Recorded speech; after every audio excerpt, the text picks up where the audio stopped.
Hi guys! 3 years living in the new country after immigration taught me 3 valuable lessons, and I would like to share them with you so that hopefully you can learn from or relate to my experience and apply this insight in one way or another to reach your own success in your personal journey. I moved to Canada in the beginning of 2019 from Russia. I found a job in my profession within a month, and this year, 2022, I finally applied for my Canadian citizenship. Time flies, I must say. And no, this is not the first lesson I'll share with you. So I remember as I was filling my citizenship application form, I thought to myself, I'm about to get my blue passport, but what does it mean for me on the personal level? Am I supposed to feel different? Am I supposed to feel I am Canadian now? And what is Canadian? What has changed? As these 3 years flown by, it didn't feel like much in the grand scheme of things. But at the same time, those 3 years were filled with so many experiences and emotions, ups and downs, new places, new faces, and new lessons learned. So as I was reminiscing my journey, a few things stood out for me. And those are the lessons and the qualities that helped me get where I am today. I really believe they were cornerstone to my relative success in Canada. I got my first job within a month after coming to Canada. I made great friendships that made it easier for me to assimilate in Canada. So today, I want to share these lessons with you to help you prepare better for your first years in the new country.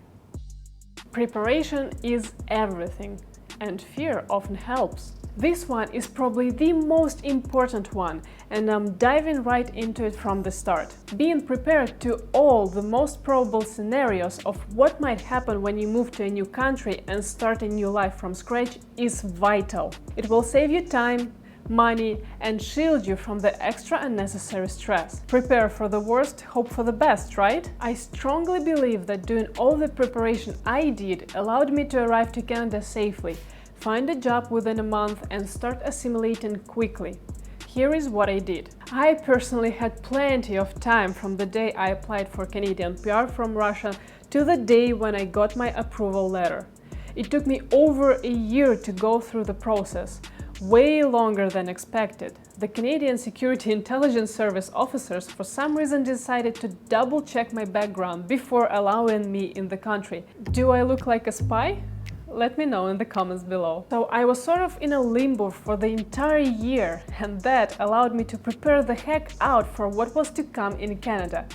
Or so I thought. By the time I got my confirmation of permanent residency, I was so warmed up and ready to go with my plan A, B, C, D that I was on a short start to buy a ticket and move to Canada within a matter of days. So I remember getting the letter mail, all excited, and as I ripped the envelope and opened my passport and saw the long-awaited PR visa on one of the pages, something unexpected happened.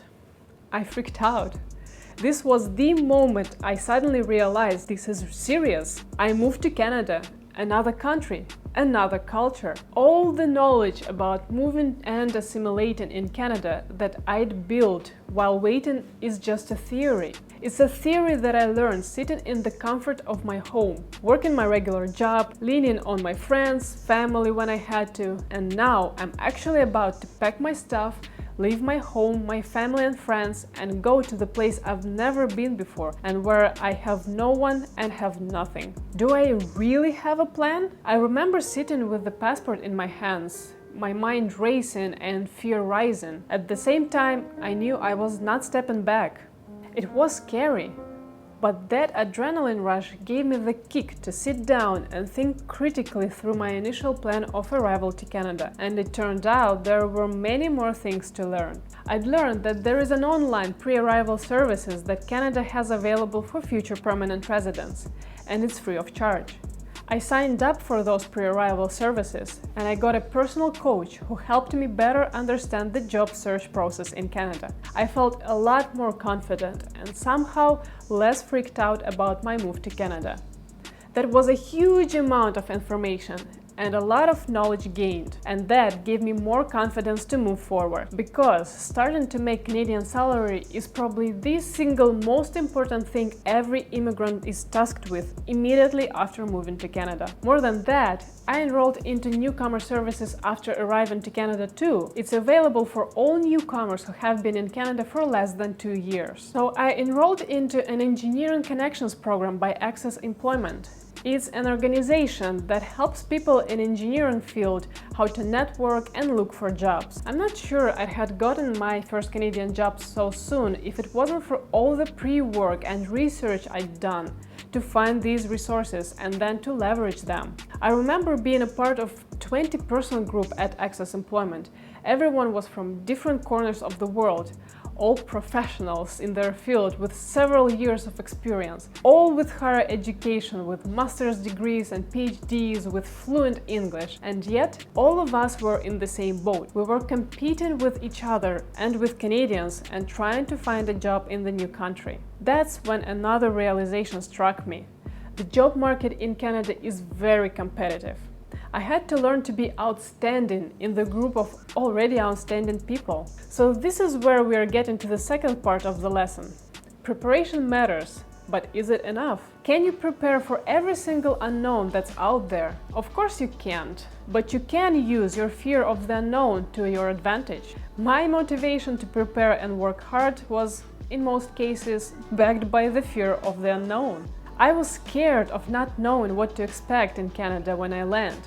I was afraid I wouldn't be able to find a job. So the best thing I could do is land in Canada overly prepared with my resume ready and elevator pitch polished. So when I landed, I was already several steps ahead of many of my peers in job search, and I got my first job offer within a month in Canada. And the next thing I know, I'm the one sharing my experience on how to find a job and go through interviews successfully with my newcomer peers in the group. If it weren't for my fear of unknown, who knows?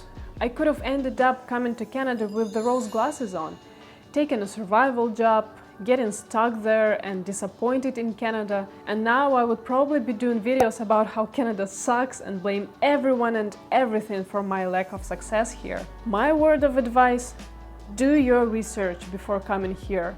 Master your English. Learn about the country and its culture, and learn about specifics of job search in Canada. This way you can come to Canada and start competing with the locals and other newcomers from the very first day.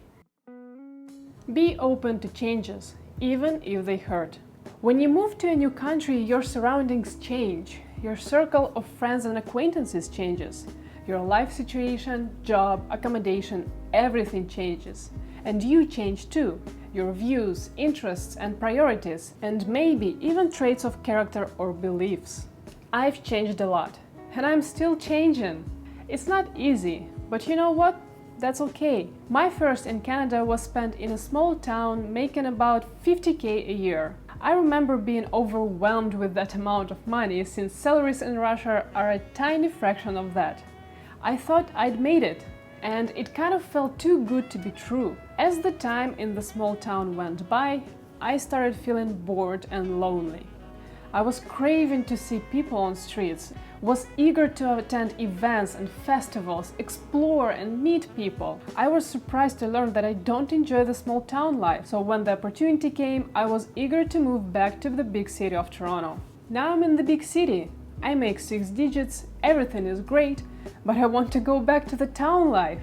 Having lived in the middle of hustle and bustle for a few years now, the concrete jungle, the noise and the busy streets make me want to escape to a quieter place. Just hide myself from all this chaos and smells of the big city.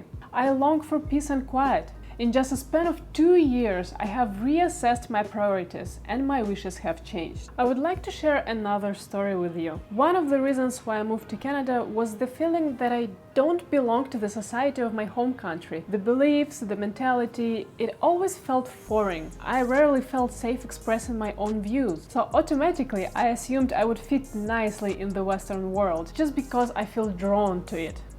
I was wrong. And as I started assimilating in Canada, surrounded primarily by Canadians at work, I started seeing how different the mentality is. Yes, we're all humans, so we share the same basic needs and desires, but Canadians grew up in a very different socio-economical situation. They watched different cartoons growing up, and their hobbies were different from the ones I had. Now, 3 years later, I'm starting to absorb the new views, new understanding of how things work here. As a result, I notice sometimes it's becoming harder for me to communicate with my friends back home in Russia. I notice that when I say something, I don't get the reaction I expect. They often just get blank. So I have to break things down and explain, which I never had to do with them in the past, nor do I have to explain the same things to my friends here in Canada. The response I usually get from my Russian friends is something like, "Ah, understood. See, we don't do it like this in here, so I didn't get you at first." Moments like these create a certain barrier between me and my friends back home. I miss the days when we could understand each other before even saying a word. And it wasn't even just long ago, just 3 years ago. Another thing I've noticed is that I got calmer and I stress less. Life in Canada is pretty stable. My work-life balance is better. I travel and explore more than ever before. And Canadian easygoing and welcoming society made me open to strangers. With all that said, I wish you an open mind and flexibility when you are moving to a new country. You will learn how to be okay with the fact that the lack of comfort zone is your new comfort zone. You will naturally start growing as a person, and then, one day, you will suddenly look around and catch yourself thinking how much you've accomplished and changed. I hope you're brave enough to handle the cultural gap that might start growing between you, your old friends and family members. I hope you develop enough courage to talk about it openly with them and be patient if they don't understand you. And I hope that the changes you'll go through, no matter good or bad, they won't upset you. Don't stress too much, and if you do get stressed, be open to take a pause and take care after yourself and your mental health. It is more important than ever in the Western society, where everybody seems to be on the run, hustling, and you can easily get trapped in this rat race. Don't stop till you get enough. This is the name of one of my favorite songs by MJ, and it fits here well. When I moved to Canada, I had my plan A prep. Is the kind of plan that you try to stick to, and if play doesn't work, then you switch to plan B. And then I had my plan C, and so on, just to be safe. So my plan A had 3 main things outlined: about how my career should grow, what I would do in my free time, my hobbies, and how I would learn new things and apply new knowledge. I've learned to deal with the fact that some things you just can't be prepared for, and that's where you should just go with the flow. When I began my life in Canada, I started seeing the new opportunities this country has, the types of opportunities I could not imagine and therefore I didn't plan for. I've met wonderful people who brought new, crazy, and sometimes impossible ideas in my head. For example, I never thought of having a YouTube channel seriously before, but here I am. It's not all about the positives though. I've heard stories about people getting depressed after moving to a new country, losing their drive and ambition they'd had in life. This was because immigration for them was an end goal. So when they moved to Canada, achievement was completed and they settled. They forgot to think about their goals and aspirations after moving to Canada. And those who don't have dreams don't have happy lives. Always dream. Set your goals higher. Keep moving, keep learning, and keep growing. Aim higher than moving to Canada or any country for that matter. What kind of change do you want to make in this world? What do you want to leave behind as a legacy? Aim to grow and never stop till you get enough. Don't get stuck at one job for years. Don't settle down in one city. Don't stick to your community. Diversify. Keep expanding your scope and explore. That in turn will lead to new wonderful beginnings. Let me thank you for watching this video and wish you all the best in your future endeavors. Keep your head up and don't be afraid to make a positive change in your life. What lessons did moving to a new country taught you? Did my experiences resonate with you? Let me know in the comments below. And wherever you go, remember, You are your own strength, knowledge, and source of will and power. You always have yourself, so stay strong and informed. If you liked this video, now is the perfect time to click the like button below while I finish talking, and don't forget to subscribe to this channel if you haven't already. And I will see you in the next video. Bye friends!